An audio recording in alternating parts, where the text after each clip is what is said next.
مولانا یونس پالنپوری صاحب بن مولانا عمر پالنپوری صاحب ایک بیان میں فرماتے ہیں کہ سن 1977 یا 78 کی بات ہے، حرم شریف میں حتیم کے سامنے میں بیٹھا ہوا تھا.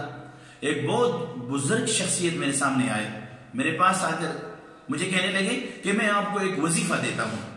میں نے کہا بہتر ہے دے دینا. تو صاحب فرماتے ہیں کہ انہوں نے بتایا کہ جمعہ کے نماز کے بعد، جب آپ جمعہ کی نماز سے فارغ ہو جائیں تو اس کے بعد 7 دفعہ سورہ فاتحہ، 7 دفعہ سورہ فلق اور 7 دفعہ سورہ ناس پڑھ لیا کریں. تو انشاءاللہ اگلے جمعے تک ہر بری خبر، ایکسیڈنٹ، ہر بری بیماری اور ہر قسم کی برائی سے اللہ جل جلالہ آپ کی حفاظت انشاءاللہ نصیب فرمائیں گے.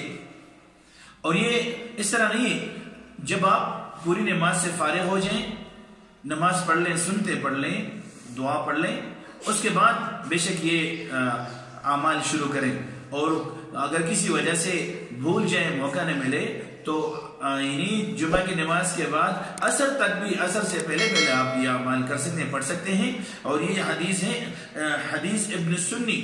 اور حضرت فرماتے ہیں کہ میں نے پھر بہت اور کتابوں میں بھی یہ فضائل میں نے دیکھ لیے. تو اللہ جل جلالہ ہم سب کو اس قسم کے جو اعمال ہمیں ملتے ہیں، ہمیں اس کی قدردانی نصیب فرمائے، اور یہ اعمال ہم کرتے رہیں گے انشاءاللہ العزیز. اللہ جل جلالہ ہماری حفاظت نصیب فرمائیں گے. جزاک اللہ خیر.